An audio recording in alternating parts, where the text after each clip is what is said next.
అందరికీ నమస్కారం.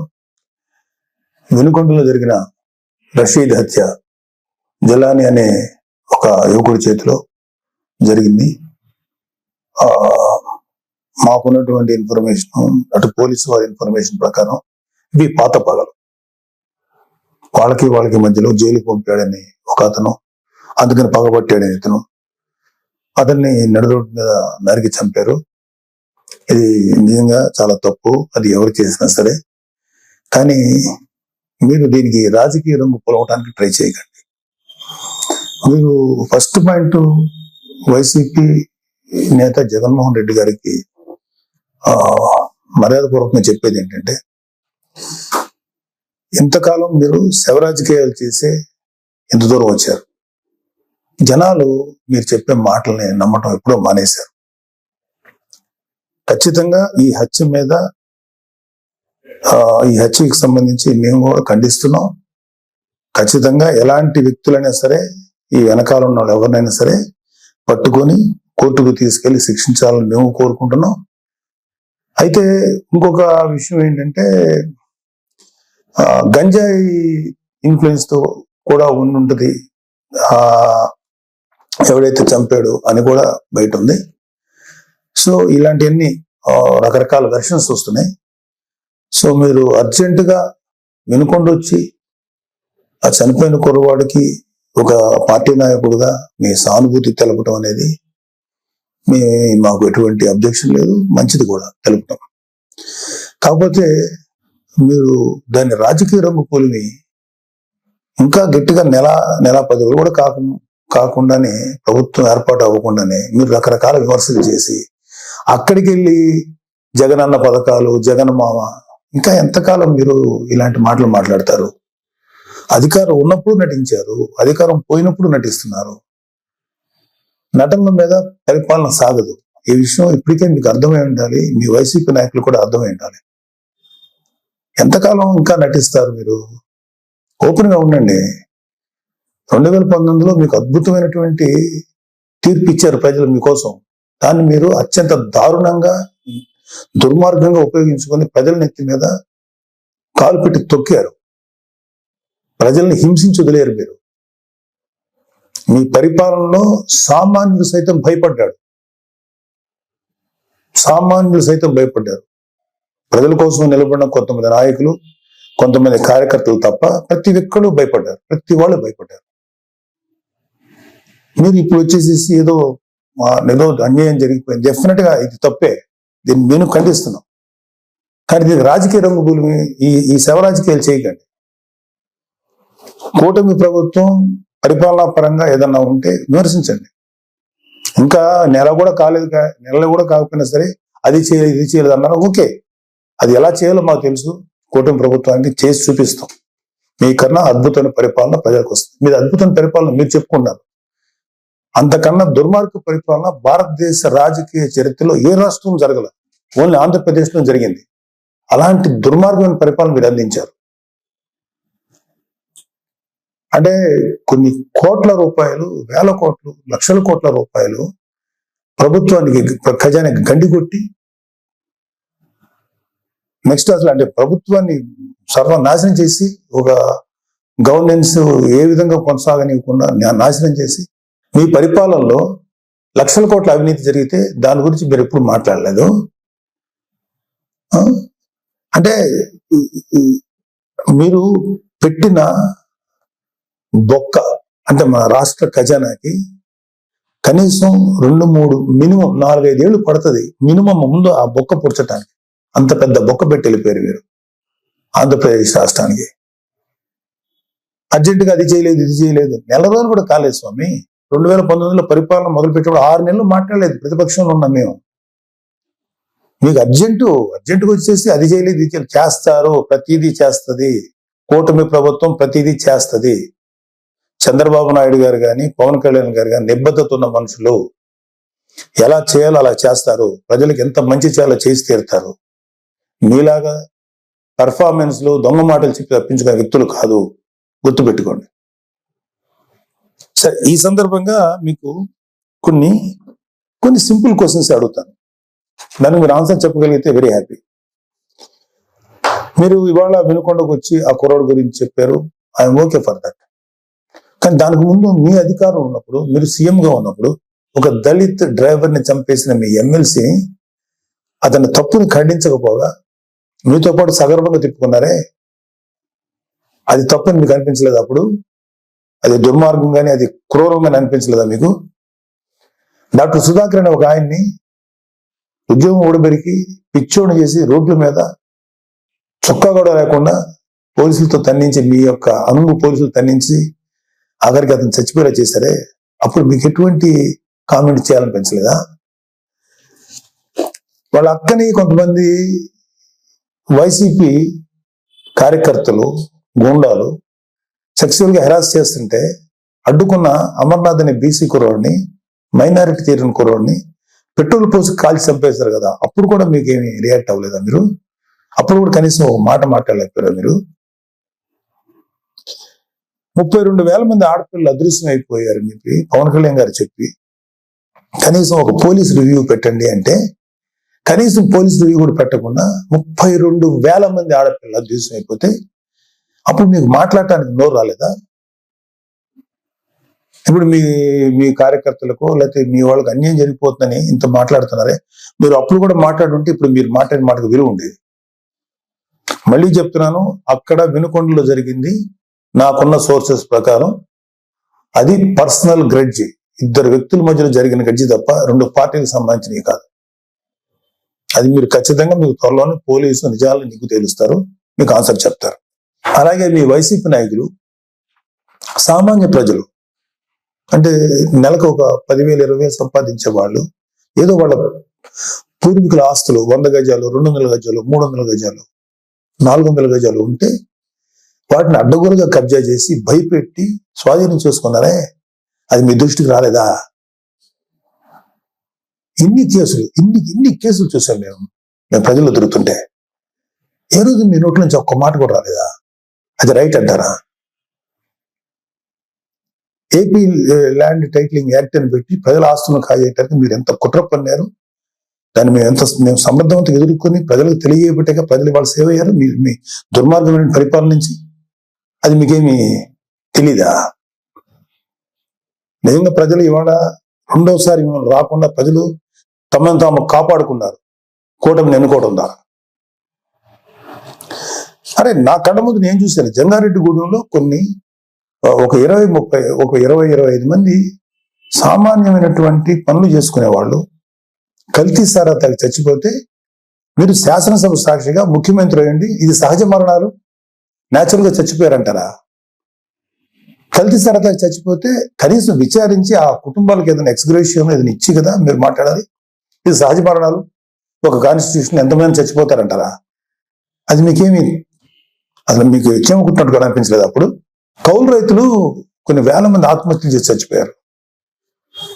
వాళ్ళకి కనీసం సింపతి చూపించకపోగా ఏమాత్రం కొద్దిపాటి సాయం కూడా చేయలేదు మీ ప్రభుత్వం, వైసీపీ ప్రభుత్వం. వాళ్ళ కుటుంబాలు రోడ్డును పడిపోతుంటే వాళ్ళ కనీసం సానుభూతి కూడా లేదు మీ దగ్గర నుంచి. అదే తప్పు కదా మీకు? వాళ్ళ పిల్లలు రోడ్లు పడిపోయి నాశనం అయిపోతుంటే అదే రైతులు భరోసా, రైతులకు మీరు ఇచ్చేటువంటి ఇదే. ఒకసారి వెళ్ళి చూడండి, ఆంధ్రప్రదేశ్కి ఒక రైతును అడగండి వైసీపీ ప్రభుత్వం మీకేం చేసిందో. మాకన్నా కూడా మీ వైసీపీ పార్టీకి మాడు పగిలిపోయే ఆన్సర్స్ వాళ్ళే చెప్తారు. నేను చాలా తక్కువ చెప్తున్నాను. ఇంకా వర్షాలకి పంటలు పాడైపోయినాయండి, మాకేంటి దారి అని చెప్పి మీ వైసీపీ ఎమ్మెల్యేని అడిగితే రైతులు నిరుపప్పలనేంత తులకనగా మాట్లాడితే, అరే తప్పురా బాబు ఇట్లా అనకూడదని అని చెప్పాల్సిన బుద్ధి చెప్పాల్సిన ఆ బాధ్యత లేదా మీకు? అప్పుడు మీరేం మాట్లాడలేదా? కాబట్టి మీ పరిపాలనలో గంజాయి, డ్రగ్స్ విచ్చలవిడిగా అమ్ముడైనయే, విచ్చలవిడిగా జనాల్లో చలామణి, బ్లేడ్ బ్యాచ్లు, దుర్మార్గ మనుషులు తయారయ్యారే, ఎంతో మంది జీవితాలను పొట్టను పెట్టుకున్నారే. ఆ గంజాయిని ఆపాలను లేకపోతే ఆ డ్రగ్స్ ని కంట్రోల్ చేయాలనేటువంటి ఆలోచన మీకు రాలేదా? ఎందుకు వస్తుంది? మీ ఎమ్మెల్యేలు, మీ కార్యకర్తలు ఎవరైతే ఉన్నారో ఇలాంటి పనులు చేసి వాళ్ళు అడ్వాంటేజ్ పొందుతున్నారు కాబట్టి మీరు కూడా ఏం మాట్లాడలేదు. ప్రజల పక్షాన్ని నిలబడి పోరాడుతున్న పవన్ కళ్యాణ్ గారు, చంద్రబాబు నాయుడు గారు ఇలాంటి నాయకుల్ని మీరు వాళ్ళ విధి విధానాలను విమర్శించకుండా వాళ్ళ వ్యక్తిగతమైన జీవితాల్లోకి ఎంటర్ అయిపోయి వాళ్ళ కుటుంబాన్ని రోడ్డుకి ఇచ్చాలని ట్రై చేసి వాళ్ళ ఫ్యామిలీస్ మీద మాట్లాడినప్పుడు మీకు కనీసం చేకుంటున్నట్టు అనిపించలేదా? ఇదే మీరు చేసిన నిర్వాహకం. ఇప్పుడు వచ్చేసి మహానుభావులాగా ఒక మెస్సాయి లాగా వచ్చి మాట్లాడుతున్నారా మీరు కానీ మీ నాయకులు ఎవరైనా సరే? ఎప్పుడు తెలుసుకుంటారు మీరు? ఇప్పటికైనా తెలుసుకోండి. ఇప్పటికైనా తెలుసుకొని చేసిన తప్పుల్ని మీరు సరిదిద్దుకోండి. అసలు ఇప్పుడు అర్జెంటుగా ఇప్పుడు సెంట్రల్ గవర్నమెంట్ ఢిల్లీకి వెళ్ళిపోయి ధర్నా చేసేసి రాష్ట్రపతి పాలన పెట్టమంటారా? ఏమన్నా కొంచెం మీకు ఆలోచన ఉందా? మీకు సలహాలు ఇచ్చే వాళ్ళు ఎవరో ఇంకా తెలియట్లేదు మాకు. సజ్జలు లాంటి వాళ్ళు ఎప్పుడు వెళ్ళిపోయారో ఉన్నారో తెలియదు, లేదా అలాంటి సలహాలు వింటున్నారేమో. అర్జెంట్గా రాష్ట్రపతి పాలన పెట్టాలా? నిజంగా రాష్ట్రపతి పాలన పెట్టాల్సి వచ్చిన పరిస్థితిలో ఉంటే మీ పరిపాలనలో ప్రజావేదిక కూల్చినప్పుడే పెట్టాలి రాష్ట్రపతి పాలన. అది మీ దుర్మార్గమైన పరిపాలనని పెట్టాలి. అప్పుడు పెట్టలేదే సార్. మీరు రేపు జరగబోయే సభలకి అటెండ్ కాకుండా ఉండటానికి ఓ కొత్త నాటకాన్ని, కొత్త స్టేజ్ని క్రియేట్ చేసుకుంటున్నారు. ఢిల్లీ వెళ్ళాలని ఓ పని చేయండి. మీరు వెళ్తే వెళ్ళండి ఢిల్లీ, మాకే అబ్జెక్షన్ లేదు. కానీ రేపు శాసనసభలో మీటింగ్ జరగబోతున్నాయి కదా, దానికి మీరు రండి.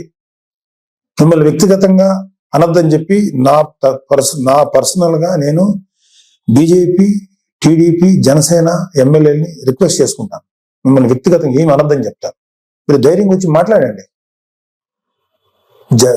శాసనసభని ఫేస్ చేయడానికి ఎందుకండి అంత భయం మీకు? రండి, ధైర్యంగా రండి. మీకు ప్రతిపక్ష హోదా ఇవ్వకపోయినా ఓ ప్రస్తుతానికి ఉన్న 11 మంది ప్రతిపక్ష ఫీల్ అవుతాం మేమందరం. క్వశ్చన్ చేయండి. కూటమి ప్రభుత్వాన్ని శాసనసభలోనే అడగండి. రోడ్ల మీదకి వచ్చి మాట్లాడితే ఎట్లాగా? ఇలాంటి పెర్ఫార్మెన్స్లు ఎందుకు? అధికారం ఉన్నప్పుడు పెర్ఫార్మెన్సే, అధికారం లేనప్పుడు పెర్ఫార్మెన్సేనా? ఇలాంటి ఇలాంటి ఇలాంటి కథలు చేయకండి ప్లీజ్. ఇప్పటికైనా తెలుసుకోండి. మీ మీద మాకు వ్యక్తిగతంగా ఎటువంటి కోపం లేదు, ఎటువంటి ద్వేషం లేదు. ప్రజలకి నష్టం జరుగుతుంది. ప్రజలు మీ వల్ల దారుణంగా నష్టపోతున్నారు. కొన్ని వందల మంది, వేల మంది ప్రజలు ఆత్మహత్యలు చేసి చచ్చిపోయారు మీ యొక్క అకౌంట్ లో. అప్పుడు అది తప్పు అని చెప్పి మేము గట్టిగా ఫైట్ చేసాం. ఇప్పుడు ఇప్పుడు ఇప్పుడు జరిగే ప్రతిదాన్ని మీరు రాజకీయ కోణం నుంచి చూసేస్తారా? ప్రతి చావుని, ప్రతి చిన్న సైజు గొడవలు ఏదైనా సరే మీకు దుర్మార్గమైన ఇదిగా కనపడతాయా? మీకు రాజకీయ కోణంలో కనపడతాయా? ఇంకొక డైమెన్షన్ చూడటం చేత కదా మీకు? చేయండి. నేను ఇప్పటికైనా సరే మీరు గట్టిగా ఫైట్ చేయండి. కూటమిలో కనుక ఏదన్నా తప్పులు జరిగితే తప్పులు నిలదీయండి. అంతేగాని దొంగ మాటలు, దొంగ కబుర్లు, పిచ్చి కబుర్లు చెప్పకండి. మీకు ఒక పేపర్ ఉంది, మీకు భజన చేసేటువంటి కొన్ని మీడియా సంస్థలు ఉన్నాయి, పర్లేదు, వాటిని మీరు ఉంచుకోండి. కానీ మాట్లాడేదానికి, లేకపోతే మీరు ఏదైనా ఒక వ్యక్తిని నేరస్తులుగా చేసేదో, లేకపోతే ఒక వ్యక్తిని రెస్పాన్సిబుల్ గా చేసేదానికి ఒక ఇంగితంగా, ఒక సెన్సిబుల్ గా ఉండాలి. నేను అసలు మాట్లాడకూడదు, నాకెందుకు, నేను పార్టీ పనిలో చేసుకునేవాడిని, నాకు ఈ పొలిటికల్ గా నేను మాట్లాడకూడదని నేను ఇంతకాలం మాట్లాడాను. ఎన్నిసార్లు గత 40 రోజుల నుంచి ఊదరగొడుతున్నారు. అధికారం శాసనసభలో ప్రమాణ స్వీకారం చేసిన మొదటి రోజు నుంచి ఏం చేయట్లేదు. వెయిట్ చేయండి, అన్నీ చేస్తారు. అలాగే మీ వైసీపీ ప్రభుత్వ హయాంలో మీ నాయకులు, మీ రౌడీలు, మీ మాఫియా ఎమ్మెల్యేలు అందరూ ఎలాంటి దుర్మార్గాలు చేశారు, ఎలాంటి తప్పులు చేశారు, ఎన్ని వేల కోట్ల రూపాయలు కుంభకోణాలు చేశారు, అవన్నీ లిస్ట్ వస్తాయి. అవన్నీ బయటకు వస్తాయి. తగిన శిక్ష పెడుతుంది. మీరు మీ సొంత బాబాయ్ చనిపోతే కనీసం రెస్పాన్స్ లేని మీరు ఎలా మాట్లాడతారండి? ప్లీజ్, ఇది కరెక్ట్ పద్ధతి కాదు. ఇప్పటికైనా నేర్చుకోండి, ఇప్పటికైనా తెలుసుకోండి. ఎప్పటికైనా చెప్పుడు మాటలు, పిచ్చి మాటలు వింటాం మానేయండి. ఒక మంచిగా మనం ఎలా చేద్దాం. రేపు పొద్దున 10 ఏళ్ళు ఉంటారు, 15 ఏళ్ళు ఉంటారు ఈ కూటమి ప్రభుత్వం వాళ్ళు. ఆ తర్వాత మీరు వస్తారు. నాకేమి మీరు రాకూడదని అనుకోవట్లేదు, మీరు రండి. బట్ మీరు చేసిన పెద్ద బొక్కకి కనీసం 15 ఏళ్ళ పాటు వీళ్ళుంటే ఆ తర్వాత మీరు మళ్ళీ వచ్చి చెదురు. కానీ ఈ లోపుగా మీరు రియలైజ్ అవ్వండి, మంచి దారిలో నడవండి, మంచి పద్ధతిగా నడవండి. దుర్మార్గపు వ్యక్తుల సలహాలు తీసుకోకండి. మీరు కూడా దుర్మార్గం ఆలోచన పక్కన పెట్టండి. నీతి నిజాయితీగా జెన్యూన్ ఉంటా ట్రై చేయండి. మేబీ జనాలు ఒక 10 ఏళ్ల తర్వాత, 15 ఏళ్ల తర్వాత మిమ్మల్ని గౌరవించవచ్చు, రెస్పెక్ట్ చేయొచ్చు. ఇలాగా అనవసరమైన మాటలు మీరు కానీ, మీ ఎమ్మెల్యేలు కానీ ఇవ్వండి, ఒక 6 నెలలు టైం ఇవ్వండి, చేస్తారు. మీరు అనుకున్నవన్నీ చేస్తారు. మీరు ఏదైతే ఇప్పుడు నేరం మోపుతున్నారో కూటమి ప్రభుత్వం మీద అన్ని వాటన్నిటికీ జవాబు వస్తుంది. వాళ్ళు ఏవైతే ఈ మేనిఫెస్టోలో ప్రామిస్ చేస్తారో అవన్నీ చేస్తాం. మాకు సెంట్రల్ గవర్నమెంట్ నుంచి సంపూర్ణ సహకారం ఉంది. మీలాగా కేసుల విషయంలో ఈ రాష్ట్రానికి సంబంధించిన ఇష్యూస్ అని చెప్పి మీ పర్సనల్ కేసుల గురించి సెంట్రల్ గవర్నమెంట్ దగ్గరికి వెళ్ళి మాట్లాడిన వ్యక్తులు కాదు ఇక్కడ. పవన్ కళ్యాణ్ గారు కానీ చంద్రబాబు నాయుడు గారు కానీ రాష్ట్రానికి మంచి నిధులు రప్పించి ప్రజల కోసం బాగు చేద్దామని, ప్రజల జీవితాలు బాగు చేద్దాం ఉన్నారు.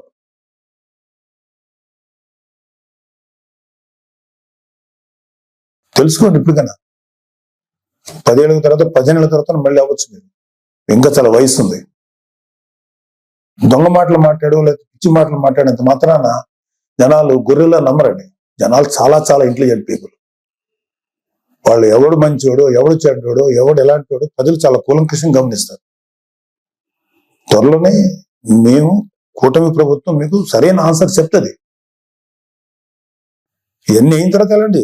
మీరు వెళ్ళి ఢిల్లీ వెళ్ళి ధర్నాలు చేసుకుంటారా, రాష్ట్రపతి వాళ్ళు పెట్టాలి కోరుకుంటే చెప్పండి, వాళ్ళ సహేతుకమైన కారణాలు చెప్పండి. అడగటానికి రాష్ట్రానికి అర్జెంటుగా రాష్ట్రపతి పాలన గురించో అది పెట్టాలని అర్థం ఉందా? కొంచెం ఉందా మీకు? భారతదేశానికి స్వాతంత్రం వచ్చిన తర్వాత ఆఖరికి యూపీ లాంటి రాష్ట్రాల్లో కూడా, బీహార్ లాంటి రాష్ట్రాల్లో కూడా జరిగినటువంటి అరాచకం ఆంధ్రప్రదేశ్ జరిగింది మీ 5 ఏళ్ల ప్రభుత్వ పాలన హయాంలో. అది మీరు గుర్తుపెట్టుకోండి. పిల్లి కళ్ళు మూసుకొని పాలు తాగితే ఎవరు చూడలేదు అనుకోకండి, అన్ని చూస్తున్నారు. మీ మీద ఎన్ని రకాల దుర్మార్గాలు చేశారో మీ ప్రభుత్వంలో, మీ హయాంలో అన్నీ ఉన్నాయి. అన్ని బయటకు వస్తాయి, కంగారు పడకండి, అన్నీ వస్తాయి. థ్యాంక్ యూ, నమస్తే.